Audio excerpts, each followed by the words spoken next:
Good evening. Hello. Oh, I can't look at him. You all right? Yes, good. Yeah.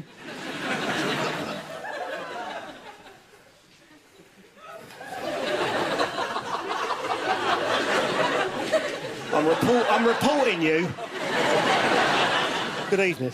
Nice to be at Russell House show. Hey, bloody brilliant. Over the moon. It's nice. I'm really chuffed. I like, it's in London, so it's nice to sort of, I live in London, so I don't like travelling. But I live in South London. I still live quite near my mum and dad, and I go and visit them quite a lot, because I love them. I do, of course I do. But they got Sky as well. And that helps. And I went there a few weekends ago, and it was Saturday night, and I was watching telly with my mum. Oh, God, that sounds bleak. Say Tuesday. And I was watching telly. And I don't know if anyone else's mum does this, but when my mum watches telly, she also irons. The two always ironing when she watches... Well, I don't know where she gets the clothes. There's only two of them in the house, right? But she must go down the other gardens. I'll do this, Gwen. I'll do this. EastEnders omnibus, I'll do it. Anyway, I was watching TV, and I was watching that Mike Tyson film, the one about his life, right? And Mum hadn't really been watching because she was doing the shirts for everyone, she looked up halfway through and she saw Mike Tyson. He's got that big tattoo on the side of his face, right? She looked up and she saw that. She went, look at that. Who's going to employ him looking like that? Bigger issues here, Mum, if I'm honest, but carry on. But the main reason I went to see it was because a few weeks ago, it's a bit horrible, but my girlfriend told me that, that apparently I swear in my sleep. I don't swear that much in the day, but apparently at night I really let rip.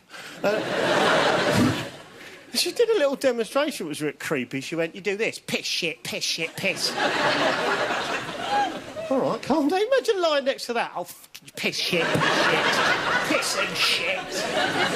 I love you. Don't leave me. Right, I was really worrying about it, right? So I told my mum, right, these all genuine. I said to my mum, I'm a bit worried.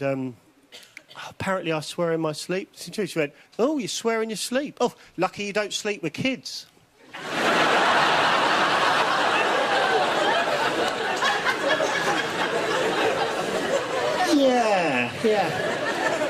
Yeah, we don't want to pick up any bad habits, do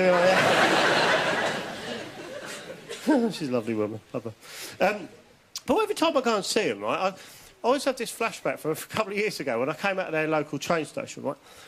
And I was walking behind this bloke. Now, I think it's fair to call this man a bellend, right? Because he was one of those people that when he walked, he swung his arms too much. You know, one of those people. Right? Don't do that, you bellend. And he's swinging his arms. But we're getting near the exit, we're all sort of crumpled in together. He's swinging his arms, and I'm right behind him, right? And at one point, he swung his arm back and he cupped me in the ball.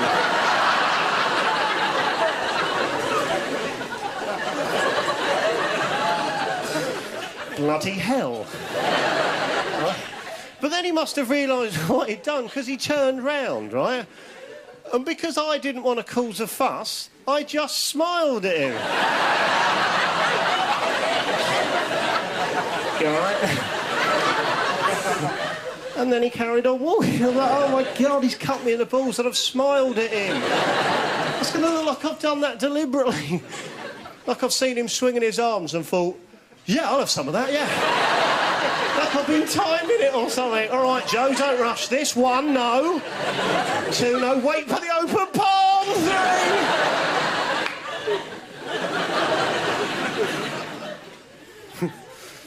3. Also, one other time when I came out of my parents' station, there was this...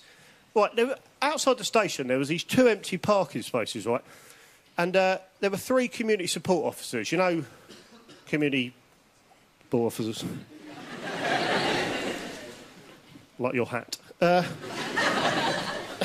Anyway, what they were doing, these community supporters, all they were doing was stopping people parking in these 2 parking spaces, and I went off and went, that's a bit weird. Well, came back a few hours later, and they were still doing it.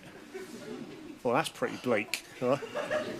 But I thought, what do you reckon's happened there? Do you reckon a real policeman's seen the parking spaces, thought, well, we've run out of traffic cones. What else can we use? Community support officers, of course we can. Because they were basically using them as traffic cones. I thought, do you reckon they use them in any other part of the country? Like on the motorway, just hundreds of them standing there like that. The occasional one knocked over where someone's been changing the radio. What the fuck was that? Oh, it's all right, it's just community support officer. Students coming home with one on their head. Look, aren't it? You're not bringing that in the house, it's dirty. I was at the bus stop waiting to see my friend, right? And there were these 2 schoolboys and they were chatting, right? And one of them was taking the piss out of his mate. And I worked out what happened because the one who was having the piss take out of him, he'd done that thing at school that I think we all did. It's an awful thing. He'd obviously in the day accidentally called the teacher Dad. You know that awful thing? I was like, oh, you poor bugger. Because I remember doing it. I was at school, stuck my hand up. I meant to say Mr. Carr, and I said Dad. Everyone laughed. But what I remember most about it is just after I called the teacher Dad, the kid next to me leant in and went, you want to bum him?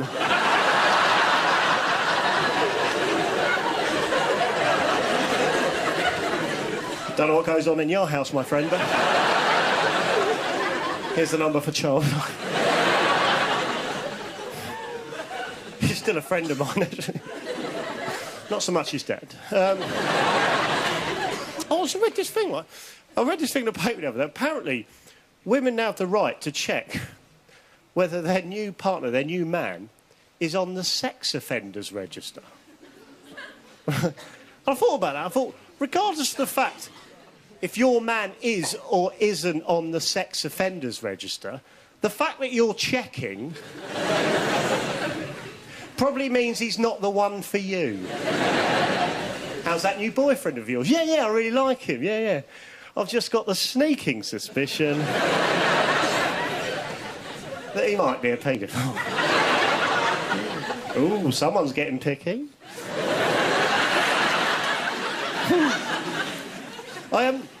I should point out at this point, I've got no structure to my set.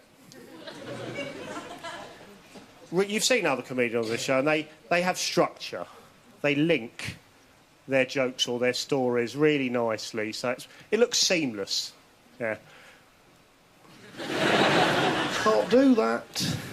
I can't do links. So I'm thinking between the stories I might just say link. So, link, I was in a jeweller's recently, and I was standing behind this bloke waiting to be served, right? A young girl serving. She was about 15 or 16, clearly Saturday girl, because she was going... Didn't give a shit. And the bloke comes up to counter and he goes, excuse me, I'm looking to buy a crucifix for my niece's christening. And she went, oh, yeah, crucifix, yeah. Do you mean a cross?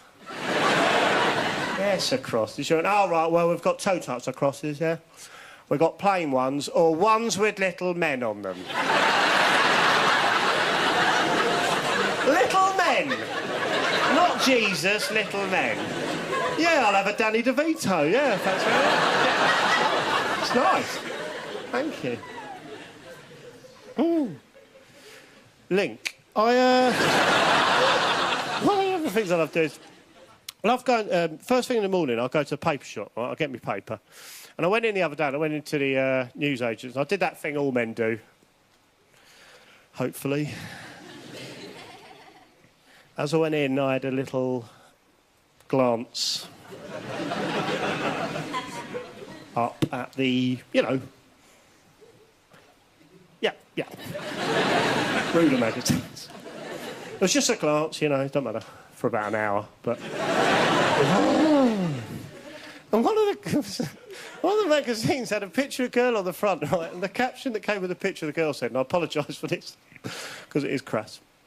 It said, I don't know why I'm whispering, you can hear me. He said, I would suck your cock until you begged me to stop. Right, now, does anyone else think that she's clearly not very good at that? Stop, I beg you. Oh, that is horrible. That is horrible. Oh, I can't even look at you. Oh, God, you disgust... Why did you put it there? Oh, go to your mother's. Stop. Not a man on this earth. I've heard they're lovely. But, I've given up smoking, which I'm quite proud of. Cheers.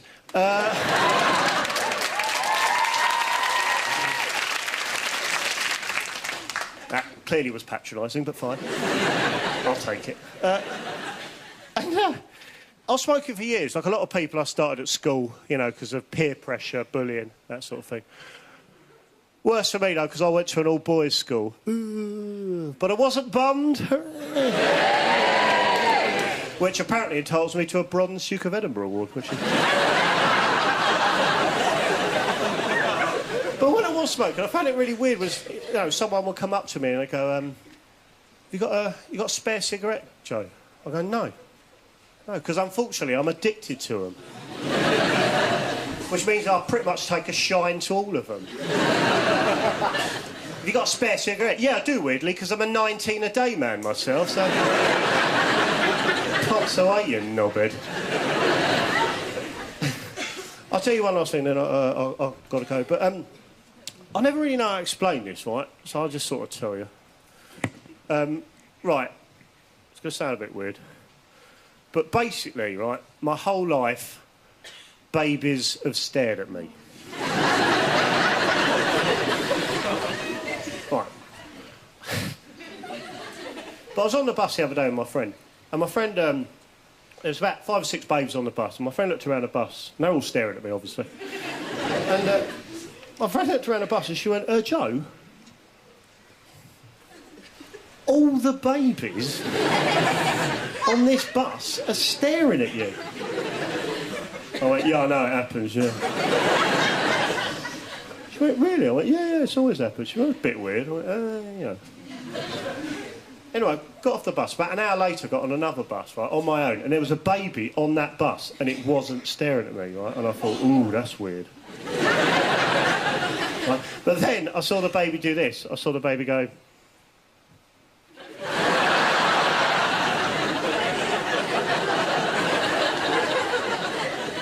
I swear to God, at that point, I thought, still got it. Look, you've been lovely. Thanks for listening. Take it easy. Bye-bye.